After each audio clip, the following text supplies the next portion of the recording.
You're listening to Community Voice PHL, an award-winning talk show that informs, engages, and inspires.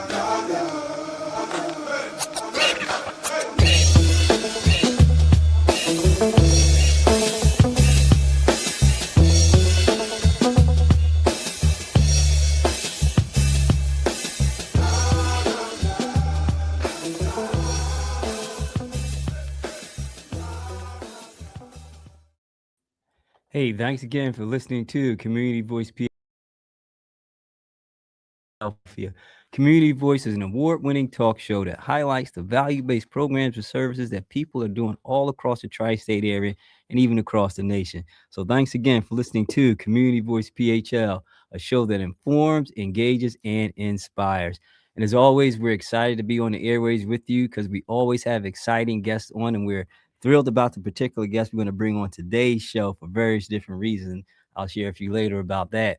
But listen, I know a lot of us are still shoveling out from the snow. This is the second round of a snow mini blizzard. I call it mini blizzard because it wasn't for me as impactful as the last one was. The last one was followed by like weeks and days of cold weather, so it made it even more difficult to get out. And this time, it wasn't followed by the cold weather, even though we got more snow. But also want to give kudos to Mayor Parker and her team getting out there and being ahead of it and clearing the roadways, which made it a lot easier for everybody to get back to a little bit of what I call winter normalcy. Wasn't normalcy, but to get back to winter normalcy.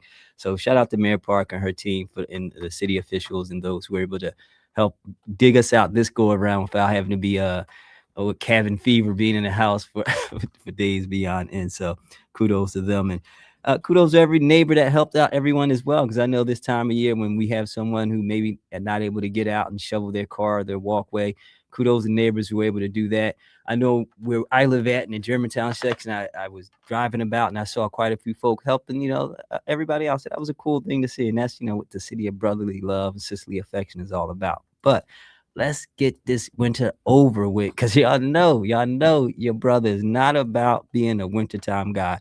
I'm ready for the spring, summer. So Punxsutawney, let's end this. All right? So cool. But listen, let's get to the show. And I know, again, y'all want to get to the guest. I know I done teed it up. And y'all like, who's this guest you're going to have on? But before I bring on the guest, we know that Philadelphia is, of course, celebrating part of the 250th celebration of our nation, and Philadelphia being the birthplace of liberty and all the good stuff there. So I want to share with you the Philadelphia first. Every week that I'm on the air, I'm going to share with you a first that happened in Philadelphia as part of this 250th celebration thing. And when I found out this first, how when you find out something, you kind of know it's a fact, but then you want to double check the fact, right?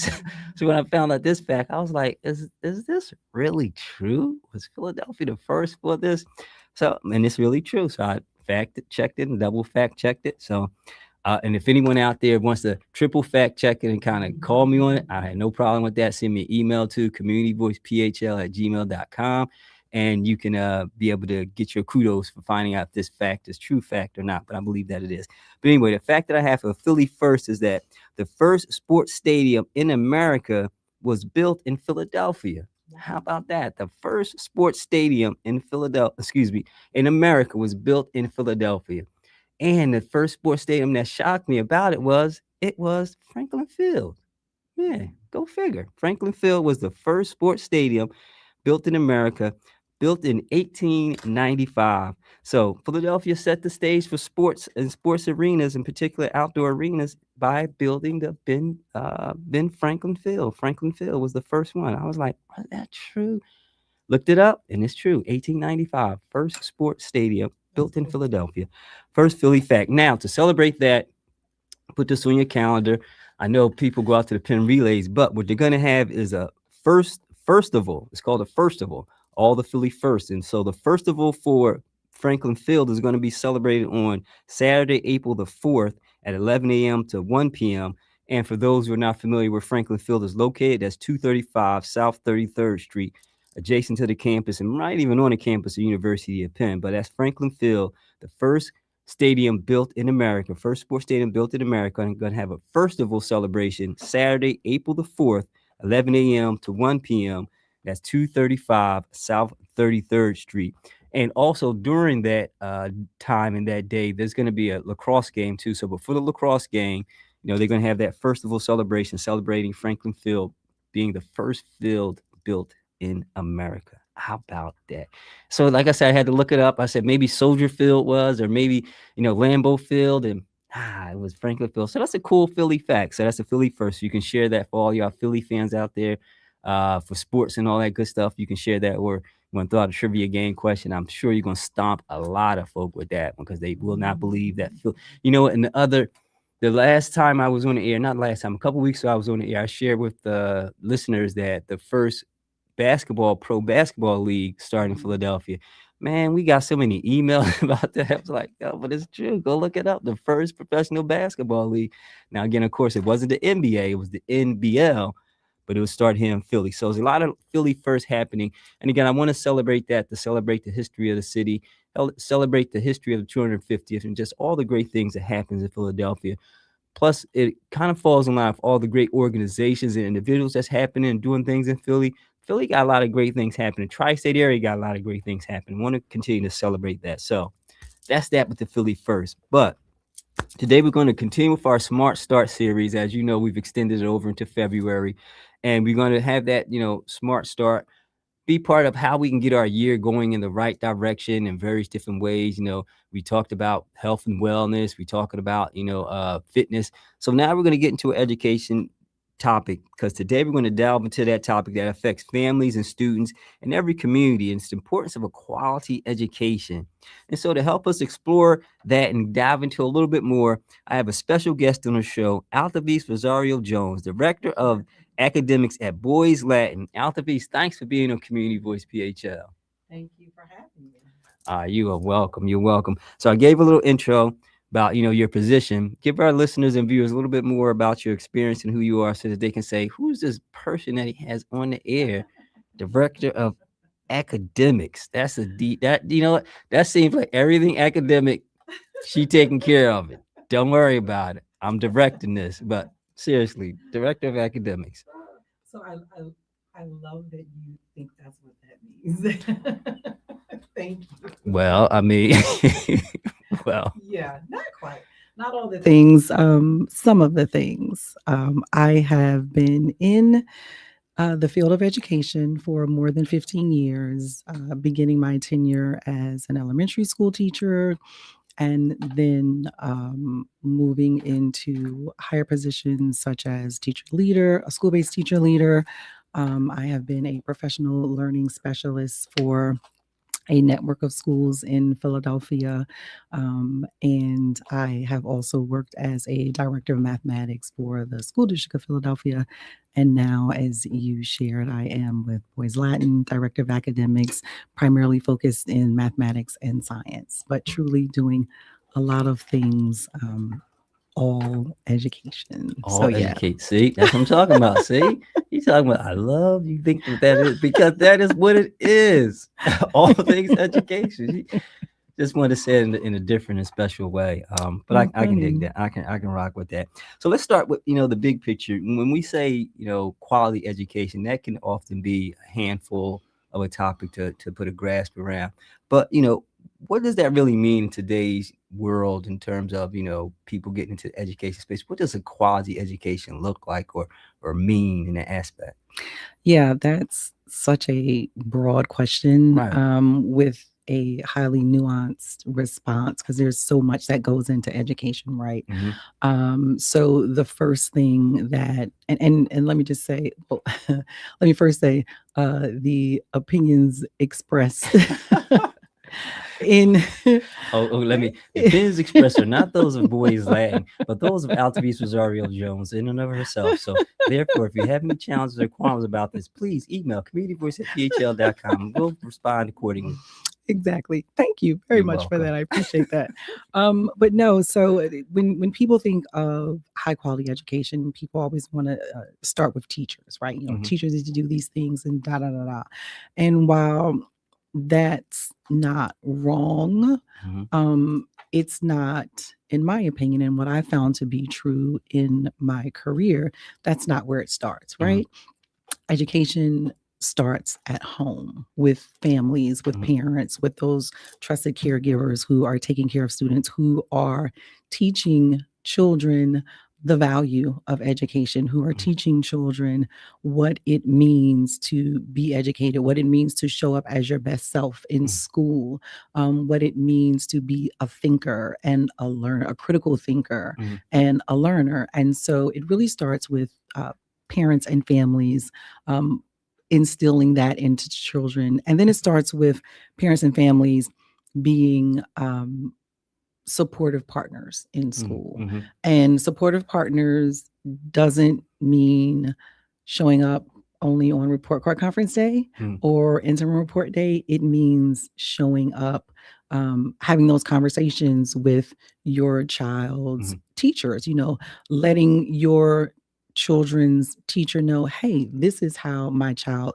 likes to learn. This is the kind of person my Mhm. child is. And then partnering with the teachers and asking the teachers, what are the things that I can do at home Mhm. to ensure that I'm supporting the learning that's happening in school, and not just in a broad view Yeah. of, read to children, which that's very important. Yes, you want to read to children every single day, shameless plug. But also, you want to understand what are the nuances that are happening in the learning in that day. Like, Mhm. what are the things that my child is learning? And then how do I then learn that for myself, because school looks very different now. Yeah. And then what are the tangible strategies that I can use at home to then support my child in school? Yeah. So it sounds like, and let me just even say this. Altevese Rosario-Jones, and I know y'all caught the last name Jones. Yes, this is my beautiful wife that's on the show with me today. So I am super uber excited so that everyone can just realize that I leveled up right here. So I love that. You yeah, did, sir. You yeah, did. yeah, most definitely. They're hearing it and they'll see it on YouTube. Like he definitely Absolutely. did. Yeah, yeah, yeah. But yeah, I like the way you broke that down because education then in that aspect's not in a financial level, but it comes in Mhm. investment, right? Absolutely. And Completely. so that partnership of investment with the parent and school, that lends itself to having that cohesive understanding of how we can, have the child in this case be educated to the level or learn on a level. Correct. So yeah, just I'm gonna just go right into that. Okay. Educating and learning. Yeah. Talk a little bit about that. Yeah. So that's people. So that's not the same thing, right? Right, right, And right. people think that it is. People think that if you're being educated, Mm-hmm. you're naturally learning. And Right. that is not true. Mm-hmm. Education is the process by which you learn, right? Like, it's the Mm-hmm. vehicle through which you're learning Mm-hmm. things. Education is, what you are doing, what information is being shared with you, how you're being taught to critically think, how you're being taught to process information, how you're being taught to make sense of what's in front of you. And the learning is not only taking that information in, but evaluating that Mm-hmm. information, analyzing that information, then synthesizing that and making it new information, and Mm-hmm. then being able to apply that in some way, Yeah. in some novel way that you have not done before. That's where real learning Yeah, happens. and see, and I like the way you did that because there is the educating, but then is the gap in the learning or is it an application? So where's the fall off in that space? And I know it's kind of like maybe maybe more than half an hour or so of a question. 100% more than a half an hour question. So short answer, where the gap is in multiple places, right? Like, Mm-hmm. so the gap is in parents not being aware Mm-hmm. of what's happening in school, parents not being aware of their partnership that they're supposed to have with Mm-hmm. schools, with teachers, parents not being aware of how to help their child, Mm-hmm. right? And in parents not realizing they have the capacity to help their children in the way that they need to, in the way that children need to be helped. The gap falls in where children are coming into school not fully prepared Mm-hmm. for the learning that does need to take place, Mm-hmm. because while kindergarten is not mandatory in the Commonwealth of Pennsylvania, which is completely ridiculous, but that's another show. That's another show. And so that's one piece. And then there's another piece that says, well, learning is supposed to happen in school, where Mhm. people believe learning is supposed to happen in school. And so, I will wait for my 5-year-old, my 6-year-old, my 7-year-old to go into school, Mhm. and then that's where they're going to get learning.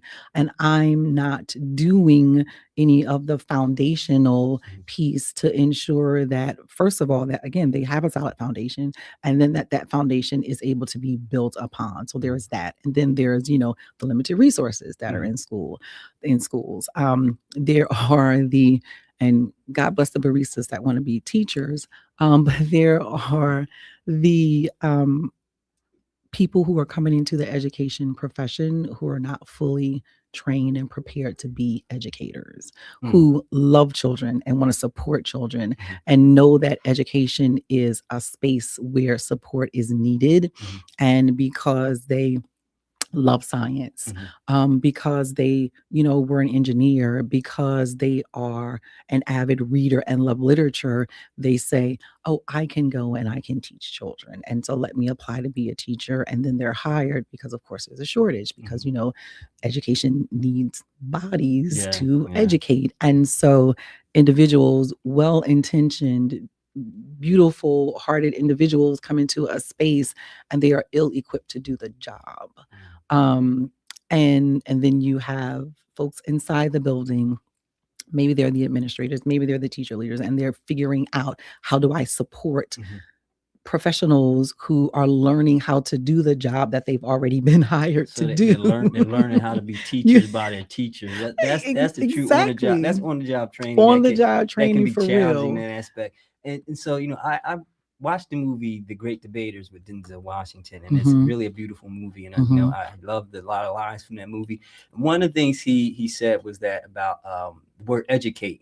Educate is from the, I forget whether it's Latin, but it's the root word for us to bring forth and to Hmm. lead out. Educe. Yeah. Yeah. So talk about how, educating and education, that movement in that process from getting someone to, like you were saying, they're someone coming to the profession, but they're not really bringing anything out of their students, Hmm. leading them forth in that regard. And they may be instructors, but not teachers. And so altogether is that's where, and then the parent has to play a part in that Hmm. education, bringing it out too. So Yeah. all that's like the melting pot of how a child gets their education, Yeah. from someone who knows how to bring forth and lead out, then someone who knows how to instruct and Hmm. inform, and then reinforce at home. Hmm. And I found in my experience doing community work with one of the organizations and schools I work with, is that there is that gap from the parents who think that, as you mentioned, the school's main Yeah. responsibility is to do all of that. Yeah. Yeah. Right? Yeah. Absolutely. And that's, yet another dance, right? Yeah. To educate any person Mm-hmm. takes a very specific set of skills. Mm-hmm. And it's not a skill set that anyone can have. And a couple of things that I always say: one, that teaching is not for the faint of heart at all. And two, teachers aren't created, teachers are born. Like I am, while I've been out of the classroom, they are. I mean, and that's my thought, right? Like I've been out of the classroom for a number of years, but I am always a teacher. Mm-hmm. I step into every space that I come into with that lens, Mm-hmm. and knowing, okay, I have information that someone needs. Mm-hmm. First of all, how does this person understand information? How do they process? And then Yeah. what's the best way for me to be able to bring that information to them? And then if it doesn't work the first time, how do I then go back and adjust in that moment? What's my real time instructional decision making that's going to be able to happen so Yeah. that I can open the person up, or open up the information in a way that the person understands it? And those things, more often than not, Yeah. occur in teaching colleges, right? Like this is a part Right. of the pedagogy Mm-hmm. that people need in order to be able to even understand Mm-hmm. what educating looks like. So I get that, but could it also be a situation where I believe, teachers are born, you're born that, because I believe that for us, as for a lot of professions and Mm-hmm. things of that nature, where you're actually born innately to do Mm-hmm. X thing. Mm-hmm. Teaching is also one of those, just like doctors and any other Mm-hmm. profession, lawyers and so forth. but I also believe that there is also those Scottie Pippens, right? 100%. That I agree. Agree. not necessarily born for it, but can Yeah. become it. Yes. 100%. Yeah. So talk about, in the education space, how can someone who's listening and says, you know what, I understand that, necessarily wasn't born to be a teacher, but I do have this passion, Mm-hmm. and their career changing and or they're, Mm-hmm. Mm-hmm. coming into it. Is it the opportunity for those who aren't necessarily born to teach Mm-hmm. to be able to be educators yet and still? Oh, absolutely. And I've seen a number of people, as you said, career changers Mhm, coming to the field and blossom mhm, in a beautiful way. One, it takes people understanding that teaching is hard. mhm. It is a hard. What Um, makes it hard? oh my goodness. Oh, so many things. One, it's thankless. Mhm, You're teaching, not you're doing a great job educating a person, not because you are going to get thanks for it, but mhm, because you want this person to learn, you want this person to be better. And so that's one. Two, there are countless hours that are behind the scenes that mhm, goes mhm, into planning a lesson, intellectually preparing mhm, for a lesson, deeply learning your content, and not just the application of that content, mhm, but the contextual knowledge of that content. And again, being able to break it down in a way that you understand it and that you can then help someone else to understand it. So there are countless off stage hours that go into that. And then there are the hours that go into, okay, now you have taught this information. The person has applied it mhm, in whatever way they were able to. And now you have to look at that and assess it. I mhm. have to now be able to understand what you were supposed to do, how you were able to do it, and now if you did it, to what degree you did it to, and that's based on a standard. So now I have to learn my standard, Mhm, my content, and then okay, what level of learning progression were you able to hit? mhm, And now, okay, now that I have all that information, if you are not able to master that content in the way that you're supposed to, okay, now how do I then go back and again make those yeah. instructional adjustments Mhm, and then go back and either in real time help you, the next day help you? How do I do that without getting off pace? mhm. Because Yeah. you only have a finite amount of time to teach Teach, yeah, information. And yeah. so there are all those things that go into it. But you get the summer off. Oh, I love how people say that. While calendaring, yes, Yeah, you yeah. have time off in the summer. Mhm. That time is that It's time not what you think. is spent. Time is not what you think. That time is spent recuperating from the 10 months of war that you have just engaged in Yeah, you and poured it. building yourself back up Yeah. and learning, new things, because education is ever changing. Like we can't continue to serve the same soup warmed over. We're gonna get the same Mm, result. mm. So yeah, That's definitely a problem, and another day for another conversation for yeah, sure. for sure. Families face challenges when it comes to education, from funding disparities and various different issues and building conditions and so forth. Yeah. What do you think are some of the challenges that are outside of those norms that people don't know about, that are faced, that and some of the solutions that you can maybe even think to suggest to offer? Yeah. So one challenge that honestly I believe is probably the most important is parents as partners, Hmm. families as partners. Hmm. I don't think families know that they can be, should be partners. I don't think that families know how to be partners. I think families want to be Hmm. partners. I Hmm. think families want to help their scholar, but they don't know how. Hmm. And so, really identifying those tangible ways that Hmm. that can happen, as a parent, as a family member, what are the kinds of questions that I should be asking teachers? What are the kinds of questions that I should be asking administrators? What are the kinds of responses I should expect Hmm. in return? And then if I don't get the response that I am seeking, what then are my next steps? Hmm. How do I disagree without being disagreeable? Hmm. How do I learn how to hold myself and my child accountable and hold the school Hmm. accountable? And how do I do that in a way that doesn't fracture the relationship, because at the end of the day, your child still has to go to school here. Right. Right. They Yeah. have to be a part of this learning environment. And so, really, mapping that out and understanding that, and having those conversations with your child's teacher, and asking teachers for explicit help, right? Like, don't let a teacher tell you your child's not good at math, your child, your child's not reading on grade level. Well, what does that mean? My child's not reading on grade level. Like, what is grade level? Where are they? And again, what are the things that I can do explicitly at home? Because it's not just reading a book, it is decoding, it is spelling, it is all of these kinds of nuanced things that parents don't know to ask about. And teachers may not know to share that information, or teachers may not believe that you want the nuances of that information. Yeah, so that combined level of parent, teacher, school is the, if you will, trinity of what education stands on. Absolutely. And when we build on that, are we getting opportunities to see schools and students advance more, or is it still the nuances of the curriculum that comes into play as well? So, yes and yes. Okay. Yes, curriculum materials always play a vital role, right? If you have high quality curriculum materials, then chances are, when the Trinity does work, then learning advances, right? Now, if you don't have that, learning can still advance. And so the question really is